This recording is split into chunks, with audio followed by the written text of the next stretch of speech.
어리석은 갈라디아 사람들이여, 예수 그리스도께서 십자가에 못 박히신 모습이 여러분의 눈앞에 선한데 누가 여러분을 홀렸습니까? 나는 여러분에게서 이 한 가지만을 알고 싶습니다. 여러분은 율법을 행하는 행위로 성령을 받았습니까? 그렇지 않으면 믿음의 소식을 들어서 성령을 받았습니까? 여러분은 그렇게도 어리석습니까? 성령으로 시작하였다가 이제 와서는 육체로 끝마치려고 합니까? 여러분의 그 많은 체험은 다 허사가 되었다는 말입니까? 참말로 허사였습니까? 하나님께서 여러분에게 성령을 주시고 여러분 가운데서 기적을 행하시는 것은 여러분이 율법을 행하기 때문입니까? 아니면 믿음의 소식을 듣기 때문입니까? 그렇지 않으면 여러분이 복음을 듣고 믿어서 그렇게 하신 것입니까? 그것은 아브라함이 하나님을 믿으니 하나님께서 그것을 의로운 일로 여겨주셨다는 것과 같습니다. 그러므로 믿음에서 난 사람들이야말로 아브라함의 자손임을 여러분은 아십니다. 아십시오. 또 하나님께서 이방 사람을 믿음에 근거하여 의롭다고 여겨주신 것을 성경은 미리 알고서 아브라함에게 모든 민족이 너로 말미암아 복을 받을 것이다 하는 기쁜 소식을 미리 전하였습니다. 그러므로 믿음에서 난 사람들은 믿음을 가진 아브라함과 함께 복을 받습니다. 아멘. 네, 앉으세요. 네, 우리 말씀을 위해서 기도하도록 하겠습니다. 하나님 아버지, 오늘 저희들이 예배의 자리에 모였습니다. 이 시간 하나님의 말씀을 통해서 하나님께서 우리의 영혼에 깨우침을 통한 질서를 주시기를 소망합니다. 우리는 영과 육으로 구성된 인간인데 세상에 살 때는 육에 치우쳐서 살 때가 많았습니다.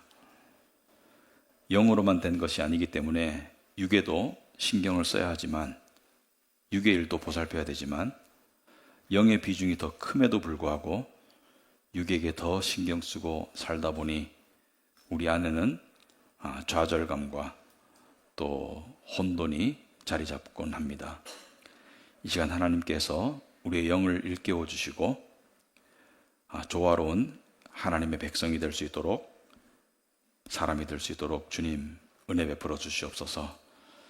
그리하여서 우리가 진정 인간으로 살아갈 수 있도록 주님 도와주시옵소서. 예수님 이름으로 기도합나이다. 아멘.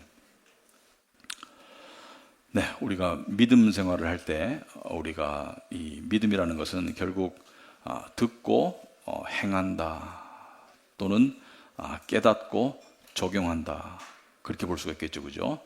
그러니까 행함이 없는 믿음은 죽은 믿음이다. 그래서 믿음은 듣고 적용할 줄 알아야 된다. 듣고 행하는 것이다. 그런데 이 듣고 행함과 사이에 무엇이 필요하냐면 소위 생각이 필요합니다.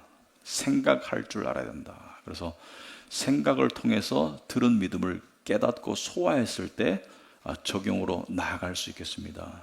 그래서 오늘 우리가 말씀을 통해서 전반부에는 우리 진리에 대한 깨달음, 그 다음에 후반부에는 그것을 통한 생각과 적용으로 나아가 볼 텐데, 우리가 우리 교회 초기에 알고 믿자라는 것을 되게 강조했었습니다. 알고 믿자, 진리를 알고 믿자. 자, 이제는 생각하고 믿자, 생각할 줄 아는 능력을 기르자. 그래서 오늘 본문 말씀을 가지고 우리가 그런 맥락에서 살펴보려고 하는데, 오늘 본문을 이제 1절부터 9절까지 읽었지만 가장 핵심적인 구절 하나를 먼저 읽고 시작하자면 그건 2절이 되겠습니다. 2절을 보시면은, 나는 여러분에게서 이 한 가지만을 알고 싶습니다. 여러분은 율법을 행하는 행위로 성령을 받았습니까? 그렇지 않으면 믿음의 소식을 들어서 성령을 받았습니까? 여기서 사도 바울은 이 한 가지만을 알고 싶습니다. 이 한 가지라는 것은 가장 중요하고 대단히 중요한 것 한 가지를 이야기하고 있다. 그것은 뭐냐면 바로 구원을 말하는 것이죠. 구원. 근데 구원을 두 가지 통로로 구원을 얻으려고 하는데, 첫째는 율법을 행하는 인간의 노력을 통해서 구원이 주어진 것인가, 성령을 받았다는 것은 하나님의 자녀가 되었다는 것이고 의로워졌다는 것이고 구원을 의미한다면, 아니면 믿음을 통해서 구원이 주어지는 것인가. 그래서 행함인가 믿음인가, 이 두 개의 상반되는, 양립되는 것을 지금 갈라디아서 1장부터 2장, 3장 앞으로 계속 이 이야기를 다른 각도에서 바울은 할 겁니다. 근데 요즘에 우리 시대의 특징 중 하나가 우리는 요약해서 요점을 알고 싶어서 AI에 그런 기능이 있죠. 유튜브나 또 책이나 영화를 집어넣으면 한 10분의 1로 엑기스만 딱 핵심만 딱 추려주는 그런 어떤 기능이 있는데 상당히 유용합니다. 근데 진리는 그렇게 하면 안 되는 이유가 있어요. 진리는 요약하면 안 되는 이유가 있는 것이 왜 반복적으로 같은 내용을 다른 각도에서 계속 하냐면 말이죠. 우리가 무언가가 머리로 받아들이는 것은 좀 짧은 시간에 일어나지만 그것이 내면에 내려가서 내재화되어서 내 것이 되는 데는 많은 두드림의 시간이 필요하죠. 그죠?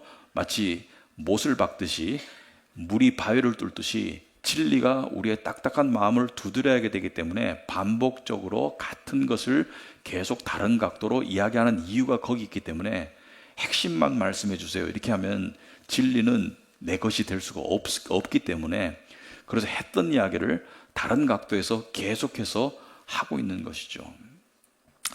자, 이 성령을 어떻게 받았니? 자, 성령을 받았다는 것은 하나님의 백성이 되고 구원을 암시하는데 성령을 받았다고 말할 때 그 의미 안에 답이 있습니다. 그 문구 안에. 받았다는 것은 내가 능동적으로 성취했다는 것이 아니라 수동적으로 내가 받았다는 것이죠. 그러니까 행함으로 성취가 되는 것이 아니라 믿음으로 주어진다는 것이 이미 답이 나와 있어요. 이 답을 모르는 사람은 이 자리에 별로 없습니다. 근데 같은 이야기를 왜 자꾸 하느냐? 이것이 너무나 중요한 진리이고 그리고 오늘 여러분들이 이 설교 내용을 통해서 이 진리만이 아니라 생각하는 과정을 거쳐서 적용에까지 이르기를 원하기 때문에 이렇게 이야기를 하고 있는 것이죠. 자, 그렇다면 우선 성령이 내 안에 있다, 성령을 받았다는 것을 어떻게 알 수 있나? 여러분, 성령이라는 것은 눈에 보이지 않기 때문에 세상 사람들은 알 수도 없고 볼 수도 없고 이해할 수도 없는 것인데 우리만 성령님하고 이야기를 하고 있죠. 근데 성령이라는 이 영적이고 형이상학적인 존재를 우리가 어떻게 구체적으로 받았다고 말하며 그 증거는 무엇인가? 여러분, 인간은 두 가지 요소로 구성되어 있죠. 크게 보면 영과 육으로 되어 있죠. 그죠? 육신과 영이 결합된 게 인간이죠. 자, 그런데 인간은 육신의 것은 눈에 보이는 것은 우리가 확실하게 받아들이지만 영적인 것은 시절이 갈수록 불분명하고 불확실하고 그리고 마치 없는 것으로 취급하는 사람들이 점점 늘어나고 있지만 그렇다고 해가지고 인간의 본질이 바뀌진 않아요. 영적인 것을 무시하고 없는 것으로 치부할수록 인간은 인간성을 상실하게 되고 인간성을 상실하게 된다는 것은 나중에 엄청난 파국적인 결과로 다가올 수밖에 없습니다. 우리는 육체적인 삶을 사는 사람들은 살다가 죽으면 그만이지라고 생각하지만 죽음은 끝이 아니에요. 죽음은 영원한 종말입니다. 그래서 이 영원한 종말 상태로 들어가기 전에 이걸 못 깨달으면 엄청난 파국적인 결과가 영원히 이어지기 때문에 이것을 깨닫는 것은 매우 중요하죠. 자, 성령을 받았다는 것, 우리 믿는 사람들끼리 한번 얘기해 봅시다. 어떻게 알 수 있나? 첫째는 성경에서 성령을 표현할 때 여러 가지로 표현하지만 진리의 영이라고 말씀하시죠. 그죠? 진리의 영. 요한복음 14장 17절에 그는 진리의 영이시다. 세상은 그를 보지도 못하고 알지도 못하므로 그를 맞아들일 수가 없다. 그러나 너희는 그를 안다. 그가 너희와 함께 계시고 또 너희 안에 계실 것이기 때문이다. 자, 진리의 영이라고 하면서 예수님께서는 두 부류의 사람을 구별해서 성령과 관계 지어서 말씀하시는데 그들은이라는 것은 우리가 아닌 그들은 세상에 믿지 않는 사람들은 성령을 알 수도 없고 따라서 맞아들일 수도 없어요. 왜냐하면 그들에게는 성령이 영의 눈으로 보이지 않기 때문에. 하지만 너희는 그 성령과 함께 있고 자, 이 말씀을 하실 시점은 십자가에 죽으시기 전입니다. 제자들에게 성령이 너희와 함께 있다는 것은 성령과 동일하신 당신을 일컫는 말로 봐도 됩니다. 내가 너희와 함께 있고 나중에는 그분이 너희 안에 계실 것이다. 오순절날 성령 강림으로 시작된 신자들에게 주어지는 성령의 내주하심을 미리 예언적으로 말씀하신 것이다. 자, 그렇다면 여기서 성령을 뭐라 그랬습니까? 진리의 영이다. 진리의 영이라는 것은 우리가 하나님의 말씀의 진리를 듣고 그 말씀이 내 마음속에 깨달아지고, 그리고 그것이 어떤 믿음이나 또는 감사나 또는 어떤 찔림이나 또 어떤 감격의 열매로 맺히는 그 작용 중간에는 성령이 계셔야 돼요. 성령이 계시지 않으면 말씀을 깨달을 수도, 이해할 수도, 느낄 수도, 체험할 수도 없다는 것을 이야기하고 있습니다. 그러니까 성령이 진리의 말씀과 우리의 마음 사이에 매개체가 되신다. 그래서 성령은 진리의 영이라는 것은 진리의 선생님이다, 이렇게 보시면 되겠습니다. 그래서 여러분이 성경 말씀을 들었는데, 또는 설교 말씀을 들었는데 마음에 찔림도 있고, 때로는 하나님의 영의 어떤 하나님의 맛을 보게 되고, 그죠? 감흥이 있고, 그리고 감동이 있다면 그건 성령께서 하시는 역사이기 때문에, 성령께서 계시기 때문에 그런 현상이 나타난다. 두 번째, 성령이 있음을 어떻게 알 수가 있나? 여러분, 성령으로 하지 않고는 예수님을 주님으로 고백할 수가 없다고 성경은 말하고 있습니다. 고린도전서 12장 3절에 하나님의 영으로 말하는 사람은 아무도 예수는 저주를 받아라 하고 말할 수 없고, 말하자면 예수를 거부하지 않고, 성령을 힘입지 않고서는 아무도 예수는 주님이시다 하고 말할 수 없습니다. 어떤 사람들이 이렇게 얘기합니다. 그런데 교회 다니면서 예수님을 주님으로 고백하던 사람이 다니다가 교회를 안 다녀요. 떠났어요. 자, 그럴 경우에는 입으로는 분위기에 따라 가지고 자기가 고백했을지 모르지만 마음으로 믿고 입으로 시인하는, 그러니까 입으로 고백이 마음의 믿음의 표현이 아니었던 것이죠. 성령께서 계셔야지 예수님을 믿는 믿음이 주어집니다. 그래서 믿음은 내가 만들어내는 것이 아니라 성령과 함께 오는 하나님의 선물인 것이죠. 그래서 거듭나면 믿음이 선물로 주어지는 것이지 내가 믿음을 만들어서 거듭나는 것이 아니게 되겠죠. 어쨌든 간에 사도 바울은 오늘 본문을 통해서, 자, 구원과 믿음에 이르는 길은 성령을 주셔서, 그러니까 내가 손을 뻗쳐서 받은, 내가 구한 것이 아니라 하나님께서 우리 손에 쥐어 주셔서 너희가 너의 노력 없이 믿음을 받고 구원을 받았는데, 왜 너희는 율법의 행위를 통해서 하나님께 받아들여지려고 하느냐? 하나님께 인정받으려고 하느냐? 그리고 구원을 유지하려고 하느냐? 더 나아가서 구원을 흐리느냐? 마치 구원이 인간의 종교적 노력이 보태져야 주어지는 것처럼 왜 그렇게 진리를 왜곡하고 있느냐, 이렇게 사도 바울이 꾸짖으면서, 사도 바울은 이들을 사랑하기 때문에 답답한 마음에서 1절에 이렇게 말하고 있죠. 어리석은 갈라디아 사람들이요. 여기서 어리석다는 것은 사랑의 꾸지람이지 답답함의 표현이지 이 사람들을 비하하는 표현은 아니죠. 예수 그리스도께서 십자가에 못 박히신 모습이 여러분의 눈앞에 선한데, 복음이 눈앞에 선한데 누가 여러분을 홀렸습니까? 그러니까 예수님께서 십자가에 못 박히시고 부활하신 그 능력 때문에 너희가 의로워지고 구원을 받은 것이 눈앞에 훤한데, 너희가 그것을 듣고 믿고 구원을 받았는데 누가 여러분을 홀렸느냐? 누굽니까? 유대교, 자칭 유대교 그리스도인 율법주의자들. 그러니까 할례를 받아라, 율법을 지켜라, 그래야 하나님 앞에 온전해질 수 있다. 하나님 앞에 온전해질 수 있다. 이 조심스러운 말입니다. 하나님을 기쁘시게 하는 것은 우리의 행함에 달려있지만, 하나님 앞에 온전해지는 것은, 하나님 앞에 의로워지는 것은 오직 예수님께 달려있다. 그래서 3절에도 여러분은 그렇게도 어리석습니까? 성령으로 시작하였다가 이제 와서는 육체로 마치려고 합니까? 출발은, 구원의 출발은 오직 전적인 하나님의 은혜로 성령 받음을 통해서 구원을 받아놓고 이제 육체로 하나님 앞에 의를 이루려고 하느냐? 사도 바울은 이 명백한 진리를 이탈해서 다시 율법의 노예 상태로 전락하려고 하느냐? 그렇게 사도 바울은 이야기하고 있죠. 여러분 이거 다 들은 말씀이에요. 들은 말씀이에요. 근데 이 이야기를 왜 자꾸 하냐면 우리는 이 진리를 깨달았다가 놓쳤다가 깨달았다가 놓쳤다가 이 진리를 깨달은 상태에서는 감격이 있고 믿음이 있지만 이 진리를 놓치면 어떻게 돼요? 여러분 극단적으로 율법주의에 끌려가면 어떻게 돼요? 언제 하나님께 팽당할지 몰라요. 언제 하나님이 나를 내치실지 몰라요. 언제 하나님이 나에게 불쾌하셔서 내가 부족해서 나의 구원을 취소할 수도 있다고 그런 두려움에 빠질 수 있습니다. 요번에 제가 라브리 공동체라는 것을 주중에 1박으로 다녀왔는데 양양에 있는 기독교 공동체인데 거기는 이제 많은 사람들이 와서 신앙에 관한 질문들을 할 수 있는 곳인데 거기 오신 분 중에 한 분이 한 자매님이 저한테 개인적으로 물어봐요.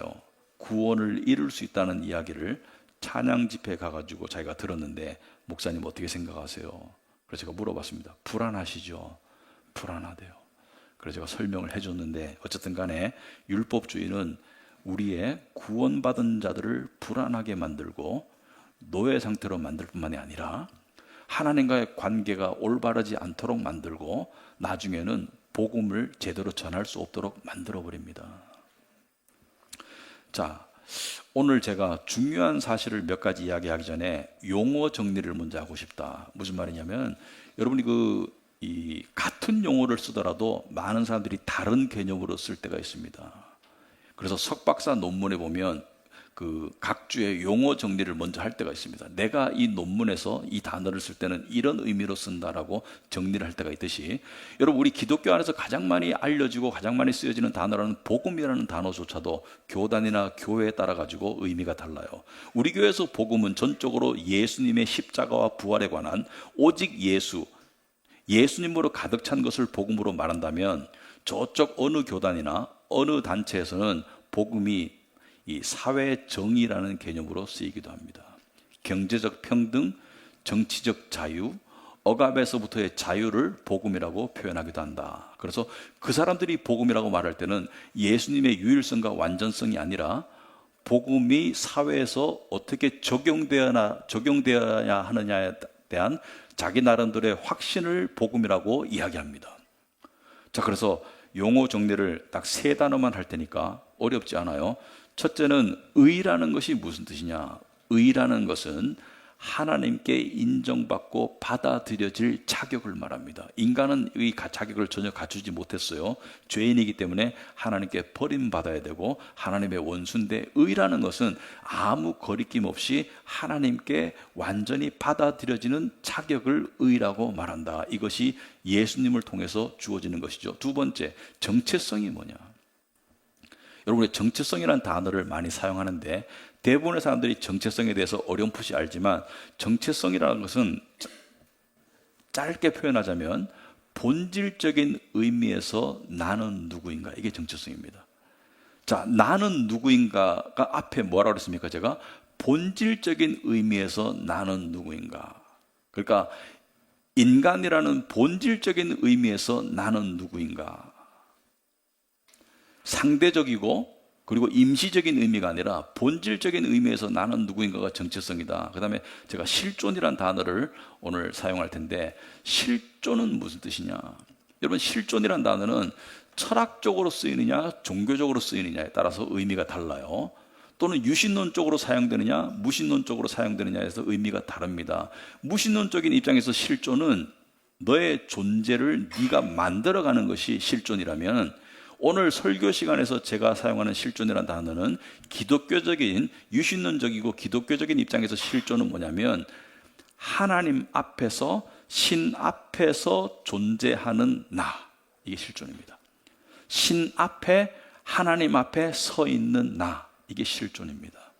그래서 실존과 정체성은 조금 중첩되는 부분이 있습니다. 그래서 실존적 정체성이라는 표현을 할 수 있겠는데 실존적 정체성이라는 것은 단순히 말하면 하나님 앞에서 나는 누구인가, 이게 실존적인 정체성의 의미가 되겠습니다. 하나님 앞에서 나는 누구인가. 오늘 설교를 들으면 여러분에게 지식적인 도움도 되겠지만 여러분이 괴로워하는 문제가 조금은 해결될 수 있습니다. 무슨 말이냐면 사람은 모두가 실존적인 정체성을 고민하며 살아가요. 근데 이 말이 와닿지 않는 이유는 대부분의 사람들은 무의식 속에서 고민하고 살아갑니다. 나는 누구인가라는 실존적인 정체성의 질문을 스스로에게 계속 묻고 답하는 무의식 속의 그런 활동을 매일 하며 살아가고, 의식으로 끄집어내서 이것을 정말 생각하고 정말 고민하는 사람은 1%가 안 됩니다. 그런데 이러한 실존적인 고민이 없이 살아가는 삶은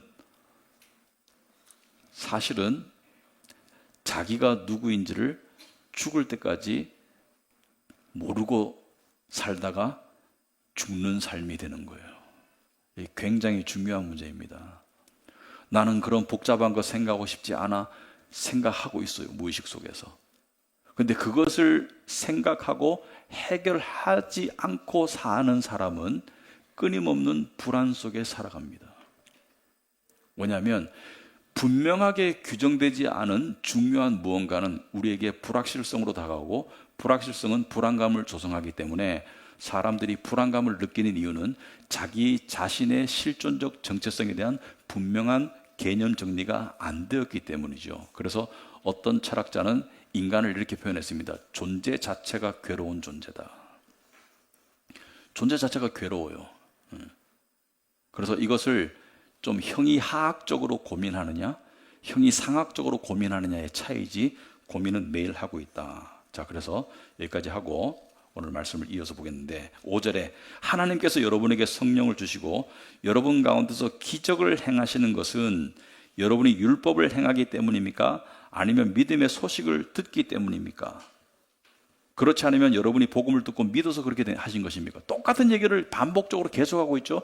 율법의 행위로, 아니면은 믿음과 성령으로. 그러니까 같은 얘기를 하고 있는데 말이 살짝 달라요. 근데 여기 보면 핵심되는 게 하나님께서 여러분에게 성령을 주시고 여러분 가운데서 기적을 행하시는 것이 율법의 행함, 너의 노력 때문이냐, 아니면 성령의 믿음, 하나님의 역사 때문이냐. 여기서 말하는 기적이 뭐예요? 여기서 말하는 기적은 좋은 거예요, 나쁜 거예요? 좋은 거겠죠, 그죠? 좋은 일이겠죠.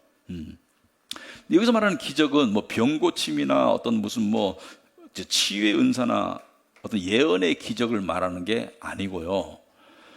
여기서 말하는 기적은 죄인이 의인이 된 게 기적이다. 하나님의 원수로서 지옥이 예약된 사람이 천국 시민권자가 된 것이 기적이다.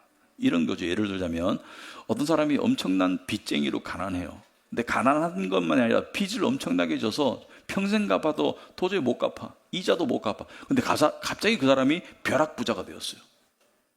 빚이 다 청산되고 갑자기 수백억, 수천억 자산가가 됐어요. 이걸 기적이라고 말하는 거예요.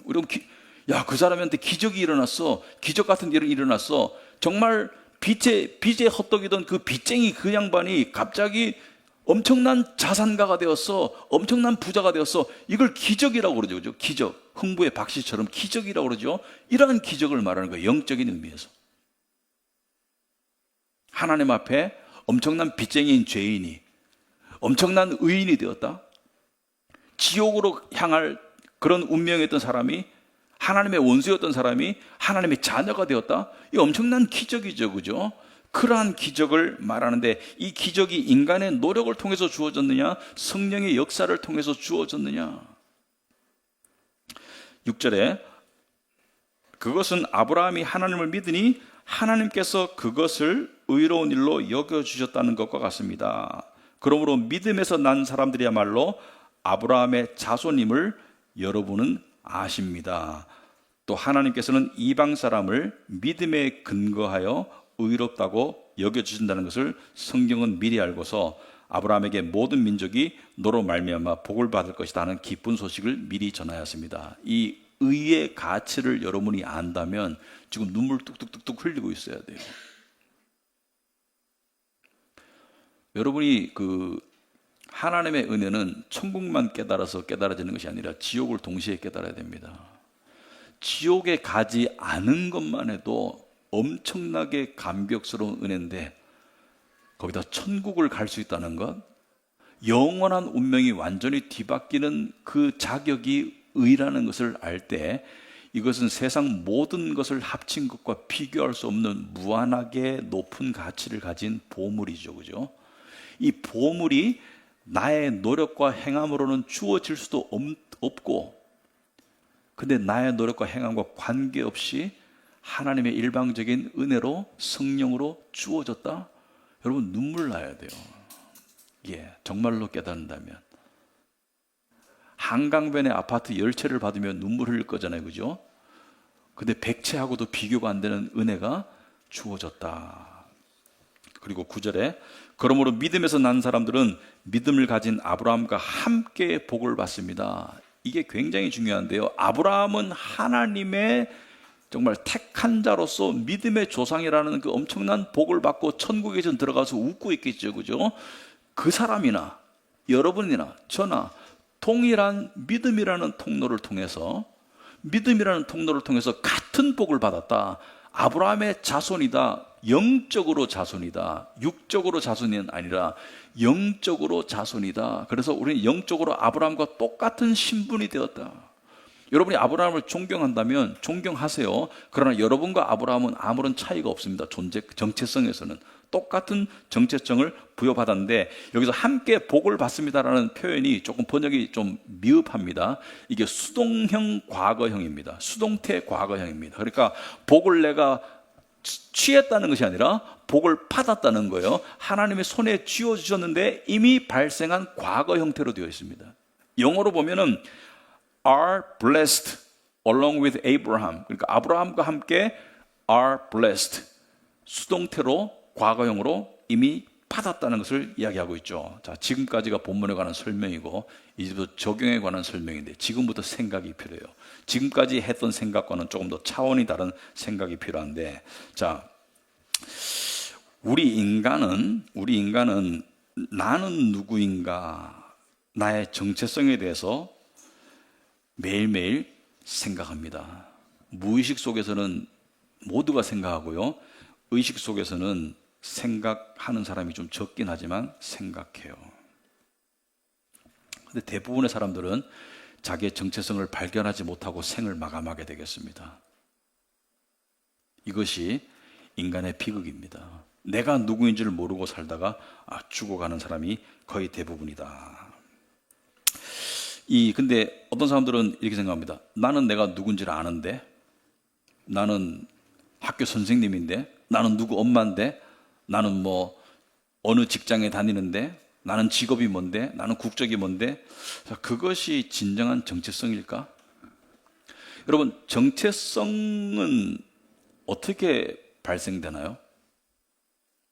정체성은 어떻게 만들어지나요? 한번 생각해 보세요. 나의 정체성은 어떻게 만들어질까? 그러면 인정은 어떻게 주어지나요? 정체성과는 조금 다르지만 비슷한 인정은 어떻게 주어지나요? 인정은 내가 나 스스로 만드는 게 아니에요. 누군가가 부여해야 됩니다. 내가 거울을 보고 아침에 와, 너는 세상에서 제일 잘난 놈이야 이렇게 아무리 외쳐도 밖에 나가서 남이 나를 평가하는 것이 나의 인정이 되는 것이지 내가 만드는 게 아니죠. 자, 정체성은 일반적으로, 이게 올바른 정체성은 아니지만 일반적으로 세상과의 관계에서 부여됩니다. 여러분이 살고 있는 세상과의 관계 속에서 여러분의 정체성이 부여돼요. 예를 들어서 나는 S대학교 대학생입니다. 그 세상에 있는 대학과의 관계 속에서 나의 정체성이 부여되는 거고, 나는 건물주예요. 그 건물과 나와의 소유 관계 속에서 나의 정체성이 부여되고요. 나는 그 노숙자예요. 살고 있는 어떤 장소의 형편에 따라 가지고 나의 정체성이 부여되고요. 그러니까 여러분, 종류는 많죠. 나는 누구 엄마예요. 나는 변호사예요. 나는 300만 원짜리 월급쟁이에요. 나는 잘 나가는 자영업자예요. 하여튼 우리가 지금 받아들이고 있는 대부분의 정체성은 세상과의 관계에서 주어지는 정체성인데, 근데 여러분은 그것이 진짜 여러분의 정체성이라고 생각하세요? 어쩔 수 없이 받아들이고 있는 거예요. 왜냐하면 인간은 영과 육으로 되어 있죠. 그러면은 육도 무시할 수 없지만 비중을 보자면 0이 더 가중치가 높은데 0에 대한 아무런 언급 없이, 예를 들어서 생각해 봅시다. 여기 건물이 하나 있어요. 이게 내 거야. 그 사람들이 나를 건물주라고 정체성을 부여했어요. 하지만 이 건물과 나는 하나가 아니거든요. 동일한 게 아니죠. 그리고 언젠가는 건물과 나는 동떨어지겠죠, 그죠? 그러니까 죽음이 오면 건물과 나의 소유권 관계는 해제가 되겠죠. 물론 그 전에 해체될 수도 있죠. 건물을 매도한다든지 내가 망한다든지, 그죠? 그런데 이 건물과 나는, 건물은 시멘트 덩어리인 무생물이고 나는 영을 가진 어떤 유기체인데 어떻게 건물이 나의 정체성이 될 수가 있나요? 근데 우리는 이러한 정체성을 받아들이고 살고 있어요. 왜? 다 그렇게 살고 있기 때문에. 그래서 제가 말씀드린 이유가, 대부분의 사람들은 이 세상이 부여하는 정체성 속에, 또 때로는 저 사람 젊은 사람이야, 저 사람 노인이야, 외모를 향해서 주어지는 정체성 속에 그것을 받아들이고 살아가면서 속으로는 뭐라 하냐면, 이건 내 정체성이 아닌데, 이건 내 실체가 아닌데, 그 의문을 계속 가지고 있는 사람이 있으면 그래도 그 사람은 희망이 있어요. 왜? 좀 더 차원 높은 생각을 할 수 있기 때문에. 그런데 이 정체성이 나의 정체성이라고 그냥 받아들이고 멍청하게 좀 더 내 가치를 높여야지, 좀 더 많은 건물을 소유할 거야, 좀 더 외모를 갖출 거야, 좀 더 세상의 인정을 더 받을 거야, 좀 더 나은 가치의 정체성을 부여할 거야 라고 사는 사람은 그 절망 상태에서 벗어날 수 없어요. 왜? 그 껍데기 허구 정체성 속에서 맴돌다 가는 인생이 되기 때문에. 그러면 그게 편하지 않아요? 그렇게 사는 게 편하지 않아요? 라고 말하는 사람은 여러분 죽음 앞에서 그 대가를 톡톡히 치르게 되겠습니다. 죽음 앞에서 이때까지 내가 추구했던 모든 것이 허구였다는 사실을 깨달을 때, 그리고 그 내가 붙잡던 그 헛개비, 깨닫지 못한 무지 상태가 나의 죽음이라는 영원한 종말에 영향을 미친다는 것을 깨달을 때, 그때는 늦어요. 그렇다면 우리는 어디서 정체성을 찾아야 되나? 여러분, 그 철학자들은요, 인간의 내면을, 인간을 들여다보면서 두 가지 고민에 빠집니다. 첫째는 영적인 존재다, 정신적인 존재다. 정신이 인간의 몸을 지배한다는 사실은 분명하다. 정신의 힘이 육신의 힘을 능가해야 되는 것은 분명하다. 두 번째, 허무하다, 헛되다. 왜냐하면 철학적 사고로 생각해 보면 사람들이 그렇게 목매고 있는 세상의 정체성, 또는 세상의 소유, 세상의 부, 세상의 명예가 결국은 한낱 일장춘몽이 될 것을 알기 때문에, 철학적 사고를 조금만 깊이 해본 사람은 그것을 깨닫고 더 깊은 생각으로 나아가게 되죠. 그래서 철학자들은 두 번째, 세상과의 관계가 아니라 자기 자아와의 관계를 통해서 정체성을 만들어가는 것이 일반적으로 철학자들의 삶이었습니다. 나는 누구인가를 세상이라는 제3자가 아니라 내 안에 있는 자아를 들여다보면서 거기에서 자기의 정체성을 만들어가는 것이 철학자들이었다. 그런데 역사 속에서 제가 몇 년 전에 한번 이야기한 것 같아요. 소개한 이야기인데, 이 현세적 어떤 정체성에 몰입했던 사람과 철학적 자기와의 관계에서 정체성을 찾으려고 몰입했던 철학형 인간과 대표적인 세속형 인간이 부딪힌 적이 있어요. 둘이 대결한 적이 있어요. 배틀을 한 적이 있습니다. 디오게네스라고 기원전 4세기 그리스 철학자인데, 이 사람은 인간이 이 세상과의 관계, 그러니까 소유나 명예나 권력이나 외모에 의해서 주어지는 정체성에 의지해서 산다는 것이 얼마나 더덥고 얼마나 하찮고 얼마나 유치하고 얼마나 값어치 없는 삶인가를 깨닫고 자기의 내적 성찰을 통해서 정체성을 만들어 가려고 노력했던 사람인데, 이 사람은 그래서 무소유를 주장했습니다. 자기는 아무것도 소유하지 않을 거야. 그러면서 자기 성찰의 삶을 한번 살아볼 거야. 그러다 보니까 소문이 났어요. 디오게네스는 아주 깨달음이 깊은 사람이다. 그래서 당시에 세상에서 가장 큰 권력을 가진 알렉산더 대왕의 귀에 디오게네스라는 이름이 들어가기 시작합니다. 당시의 왕들은 이 자문 역할, 그러니까 지혜를 줄 수 있는 철학자들을 자문관으로 두고 그들에게 높은 벼슬과 높은 부를 제공했던 그런 풍습이 있었어요. 그래서 알렉산더 대왕이 이제 디오게네스가 사는 동네에 왔는데 디오게네스가 찾아오질 않는 거예요. 다른 사람들은 한 자리 얻으려고 찾아오는데, 그래서 알렉산더가 디오게네스가 어디 있냐고 물어보니까 해변가에 지금 있다는 거예요. 그래서 찾아갑니다.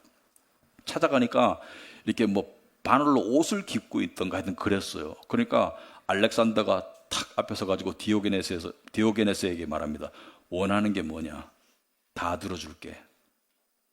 자기가 가진 부와 권력을 마음껏 뽐내죠. 디오게네스가 이렇게 말합니다. 그 햇볕이나 가리지 마시고 비켜주세요.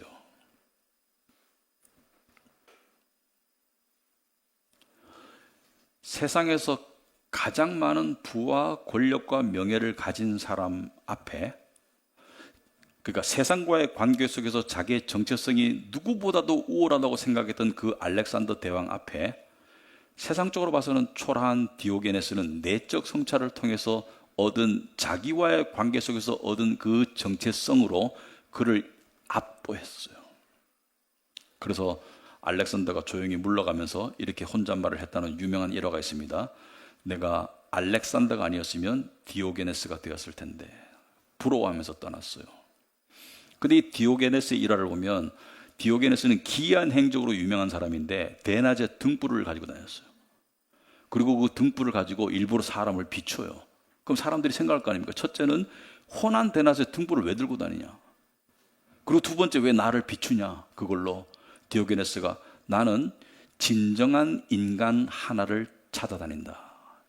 진정한 인간 하나도 없다는 것을 빗든 말입니다. 하나를 찾아다닌다. 무엇이냐면, 그러니까 껍데기 허구적인 정체성을 뒤집어 살고자 하는 그 위선적인 삶과 탐욕의 삶에서 벗어난 인간 영혼의 정체성을 추구하는 진정한 인간을 찾아다닌다라고 했던 일화가 유명했어요. 그런데 사람들은 왜 자기 성찰을 통한 정체성보다는 세상이 부여하는 정체성을 붙잡아 사는데 급급할까? 첫 번째는 너무 단순하게 살기 때문이죠. 그게 훨씬 쉽습니다. 세상이 부여하는 정체성은 너무 쉬워요. 눈에 보이고 세상적으로는 분명하고, 나는 건물주야, 나는 잘 나가는 뭐 직장인이야, 나는 또 반대도 있겠죠. 나는 뭐 별로 못 나가는 노숙자야, 뭐 여러 가지 그런 것들이 있겠죠, 그죠? 자, 그런 속에서 살아가는데 사실은 잘 나갈수록 위험하다고 그래요. 왜냐하면 잘 나가면 잘 나감에 도취돼서 그 다음 단계로 못 나가는데, 한번 망하거나 한번 큰 코를 다치게 되면 그때 가서 내가 이때까지 추구하던 것이 헛된 것은 아닐까? 그런 생각을 할 수 있는 실마리가 된다는 것이죠. 자, 두 번째 이유는, 자, 두 가지 옵션 중에서 세상과의 관계 속에서 자기의 정체성을 확립해가는 세속형 인간이 되는 것보다 자기 성찰형 인간이 되는 것이 왜 어렵냐면, 내부를 들여다보니까 좋은 게 하나도 없어요. 들여다보니까 너무 아파. 허무함, 우울감, 너무 아파요. 두려움, 자기의 못난 모습, 기독교식으로 말하면 부패함, 죄가 들어있는 것이죠. 근데 이 아픔과 이 불편함을 견디고 그 자리에서 성찰을 계속 해야지 뭔가 깨달음에 도달할 수 있는데, 그걸 할 시간도 없고 할 마음도 없는 것이죠. 왜? 불쾌하니까. 그것보다는 빨리빨리가 좋은 거예요. 그런데 둘 중에 어디가 강할까요? 아까 말했듯이 디오게네스가 이겼죠. 그런데 자기 자신을 놓고 보더라도 여러분이 원하지 않든 원하든 자신과의 관계에서 발생되는 정체성을 가지고 살고 있어요. 예를 들어서 세상에서 부여하는 정체성만 가지고 살고 있는 것이 아니라 자신과 자동적으로 체결되는, 자신과의 관계 속에서 자동적으로 형성되는 정체성도 여러분들이 가지고 살고 있어요. 예를 들어서 세상이 아무리 여러분을 축켜 세워주더라도 여러분이 나는 비참하고 외로운 존재야라고 생각하면 그 정체성이 여러분을 형성해 나가고 있어요. 여러분 살다 보면 그럴 때 있죠. 정말 나는 저 정도 되면 굉장히 행복할 것 같은 부와 외모와 또는 인기를 가진 뭐 연예인이라든지 사업가라든지 그런 사람들이 갑자기 자살해버려요. 그때 여러분이 왜 자살했을까 되게 궁금하죠. 저 정도 되면은 나라면 되게 행복할 것 같은데 내가 원하는 조건을 상상할 이상으로 가진 사람이 갑자기 자살합니다. 그런데 그 사람이 자살한 이유가 뭐예요?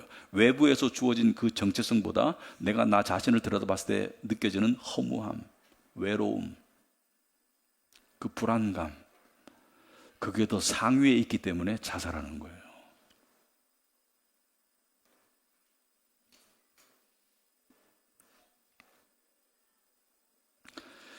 근데 사도 바울 시대의 사람들은 어땠어요? 오늘날 사람들이 나의 소유와 나의 명예를 통해서 세상이 부여하는 정체성에 의존했다면 사도 바울 시대 사람들은 나의 종교적 열심을 통해서 주어지는 사람들의 인정, 저 사람은 열심인 사람이야, 저 사람은 할례 받은 사람이야, 저 사람은 유대인에 가까워, 저 사람은 금식하는 사람이야, 그 인정이 부여하는 정체성을 자기의 정체성으로 만들고 싶은, 그러니까 오늘날 현세적인 소유와 성취에 의해서 만들어 나가는 정체성을 종교적 모드로 변환시켰을 뿐이지 세상과의 관계에서 정체성을 얻으려는 그 노력과 그 발버둥은 똑같은 거예요. 근데 사도 바울은 뭐라고 말하냐면은 세상과의 관계 속에서 보여지는 그 정체성은 그것은 너를 평안하게 해줄 수도 없고 너를 구원해 줄 수도 없고 그것은 너를 불안하게 만들 뿐이고 너를 세상의 노예 상태로 만들 뿐이야. 그건 뭘 붙잡으라는 거예요? 너와의 관계가 아니라 하나님과의 관계 속에서 주어지는 하나님이 부여하시는 나의 사랑받는 의로운 백성이라는 그 정체성을 받아들이라는 거예요. 여러분, 우리는요, 매일매일 우리가 원하든 원하지 않든 이 정체성의 씨름을 하고 있는 겁니다. 아침에 일어나면 누군가가 우리를 닥달하죠. 너 어디까지 이뤘어?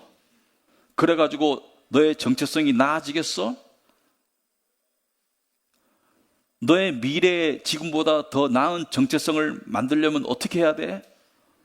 우리는 이것을 계획이라고 말합니다. 물론 우리는 육체적인 존재이기 때문에 육체의 신경을 끄고 살 수는 없으나 문제는 과몰입이에요. 과몰입. 세상이 부여하는 정체성에 과몰입되면 거기에 매몰됩니다. 그러면 거기에는 노예 상태가 되고요, 탐심의 노예 상태가 되고 불안감이 자리 잡고 삶이 메말라요. 왜? 육체에만 신경 쓰면 영이 메말라요. 저는 셋 중에 하나만 100% 택하라고 말하는 게 아닙니다. 그건 불가능해요. 세상이 부여하는 정체성도 작용합니다, 현실적으로. 하지만 어디에 치중하라는 거예요? 하나님과의 관계 속에서 주어지는 더 영원하고 확실하고 그리고 분명한 정체성을 부여받을 때 우리는 그 속에서 평안과 그리고 안식을 찾을 수 있는 겁니다. 그리고 세상이 부여하는 정체성 속에서 시달렸던 그 노예 상태에서 해방과 자유는 하나님이 부여하는 정체성을 더 붙잡을 때 일어나는 일이고, 이 싸움은 매일 일어납니다. 저도 그래요. 매일 세상이 부여하는 정체성이 나를 탁 칠 때, 그때 저는 뭐예요? 그것을 극복하려고 이겨보려고 우리는 이렇게 말하기가 급해요. 더 잘할게, 더 노력할게, 더 이루어볼게, 더 달려볼게. 그럴수록 노예가 되잖아요, 그죠? 그럴 때 어떻게 해야 돼요? 하나님, 이거와 관계없이 저는 하나님이 부여하신 그 의로운 하나님의 자녀라는 그 정체성을 더 믿고 더 붙잡을 때 우린 세상의 노예 상태에서 벗어나게 되는 것이죠. 이것이 오늘 본문에 적용이 될 수 있습니다, 여러분. 여기는 생각의 힘이 필요해요. 생각의 힘이. 하나님께서 이렇게 말씀하십니다. 얘야, 네가 세상에서 아무리 노력하고 그리고 억만금을 주어도 살 수 없는 그 놀라운 너의 신분과 정체성을, 실존적인 정체성을 내가 너에게 거저 주었단다. 성령으로, 믿음으로 믿거라, 이런 것이죠. 많은 그리스도인들이 믿음으로, 왜 이렇게 어리석니? 믿음으로 그 놀라운 정체성을 받아놓고, 진짜 값진 정체성을 받아놓고 왜 껍데기 허구적인 정체성을 못 얻어서 그렇게 안달내고 그렇게 매달리니? 왜 값진 보석을 가졌으면서 싸구려 돌덩어리에 그렇게 매달리느라고 그렇게 힘들게 살고 있니라고 말하는 거 똑같은 거예요. 정리하자면 세 가지 종류의 정체성의 통로가 있다고 말했습니다. 첫째는 세상과의 관계, 두 번째는 나와의 관계, 세 번째는 하나님과의 관계. 근데 제가 세상과의 관계 속에서는 이 끝이 없습니다. 나는 여기만 도달하면 그래도 내가 만족할 만한 정체성을 이룰 것 같은데 끝이 없어요. 여러분 살다 보면 좀 이상한 재미있는 현상이 있는데, 저는 전원주 씨 되게 웃기다고 생각하거든요. 좋은 의미에서 되게 이렇게 말씀 잘하시고 이제 사람들을 웃기게 하시는 분이고 편안한 분인데, 이분의 특징이 뭐냐면 계속 모아요. 쓰지 않고. 지금도 어떤 주식을 가지고 있고 뭐 금덩어리를 가지고 있고, 그래서 매스컴에 자주 나오시는 분인데 가치가 많이 올랐대요. 근데 여러분 그분만이 아니라 많은 분들이 모으면서 죽을 때까지 계속 모으고 안 쓰면서 거기에 의미를 부여하죠. 왜 그런지 아십니까? 그 이유는 이것 때문이에요. 모아도 여러분 짐승은 유한성만 가지고 있습니다. 동물은. 그래서 동물은 모으는데 그렇게 신경 안 써요. 주어진 것을 먹을 뿐이지 동물은 모으는데 신경 안 쓰는데, 인간은 많이 모았는데도 왜 만족하지 못하고 더 모을까? 어떤 사람은 평생 쓸 걸 모았는데도 평생 못 쓸 건데도 왜 자꾸 모으려고 할까? 왜냐하면 영혼성과 유한성이 혼동됐기 때문이에요. 육신의 유한성 속에서 모으는 것을 영혼을 준비한다고 생각하는 착각 때문이에요. 그러니까 영혼성의 욕구를 육신성의 욕구와 대체돼 버린 거예요. 그래서 아무리 모아도 허기진 겁니다. 이 사람의 문제는 뭐냐면 많이 못 모아서가 아니라 영혼성에 대한 준비가 전혀 안 되고 있는 거예요. 그래서 이런 사람들은 죽을 때 문제가 많아요. 자, 우리 세 가지 정체성 중에 세 가지가 계속 우리를 괴롭히고 씨름하는데, 우리는 어디에 집중해야 될까? 세 가지 다 무시하기가 어렵습니다. 근데 어디에 더 우리가 매달려야 될까? 답은 뻔하죠. 그러기 위해서 설교 말씀 듣고 말씀 보고 큐티하고 그렇게 사시는데, 이 정체성에 관해서 이렇게 살다 보면 어떤 사람들은 이런 사람이 있습니다. 나는 그래도 남들보다는 우월한데, 또는 열등한데, 남들과 비교했을 때 상대적 박탈감을 느끼는 사람도 있고 상대적 우월감을 느끼는 사람도 있는데, 둘 다가 믿음에는 독약입니다. 왜냐하면 우월감 속에 믿음이 들어갈 수 있을까요? 가졌는데. 열등감은 내가 뭘 가졌는지를 못 믿는 건데. 그래서 열등감과 우월감은 바닷물이라면 믿음은 민물고기가 되는 거예요. 민물고기는 바닷물에서 못 살거든요. 근데 또 하나 재밌는 게 뭐냐면, 자기는 우월감 속에 주로 산다고 생각하는 사람이 사실은 열등감에 더 시달리는 경우가 많습니다. 무슨 말이냐? 어떤 사람은 나는 남들보다 세상적으로 더 가지고 더 이루었기 때문에 나는 우월감을 가지고 산다고 착각하는데, 가만히 자기 성찰을 해보면, 들여다보면 그 사람을 정말로 지배하는 것은 열등감이에요. 대다수보다 더 가진 우월감이 주는 만족보다 나보다 더 가진 소수가 나에게 끼치는 열등감이 더 클 때 그 사람은 열등감에 더 지배를 받는 것이고, 이것이 백설공주의 이야기죠. 왕비가 너무 아름다운데 거울아 거울아 이 세상에서 누가 제일 예쁘니? 그러니까 왕비님이 제일 아름답습니다만은 백설공주가 더 아름다워요. 근데 그 모든 국민보다 더 자기가 아름답다는 그 우월감에 만족하기는커녕 한 사람 백설공주보다 덜 아름답다는 그 열등감 때문에 어떻게 해요? 분노가 폭발하고 그리고 초조해지고 백설공주를 죽이려고 하죠. 그죠? 그래서 자신이 우월감에 시달린다고 생각하면서 열등감에 시달린다는 것을 인정하기 어려운 우월감에 시달리는 사람이 있습니다. 자신의 내면을 잘 성찰해 보시면 자기가 어디에 더 시달리는지를 알 수가 있을 것이다. 하나님이 우리에게 주신 정체성은 우월하지도 열등하지도 않은 특별한 정체성입니다. 왜냐하면 우월감을 가질 수가 없죠. 내가 만든 게 아니기 때문에. 하나님이 은혜로 주셨기 때문에 내가 의로운 자녀가 됐다는 것이 우월감을 가질 수 없고요. 열등감을 가질 수가 없죠. 하나님의 자녀가 어떻게 열등감을 가져요, 그죠? 특별한 정체성이다. 특별하다. 왜냐하면 어떤 면에서도 특별하냐면 다른 모든 정체성들은 내가 노력해서 이루어야 되는데 노력하면 할수록 좌절해요. 노력해도 안 되네. 근데 하나님이 주신 정체성은 왜 특별하냐면 아무런 노력하지 않았는데도 받아들이니까 너무나 만족스럽네. 이게 은혜인 것입니다. 예수님 여러분, 여러분은 어디를 붙잡아야 될까요? 여러분은 누구인가요? 여러분의 정체성은 무엇인가요? 사도 바울은 로마서에서 이렇게 표현했습니다. 로마서 4장 4절에 이 일을 하는 사람에게는 품삯을 은혜로 주는 것으로 치지 않고 당연한 보수로 주는 것으로 생각합니다. 이게 무슨 말이냐면 일을 할수록 뭐예요?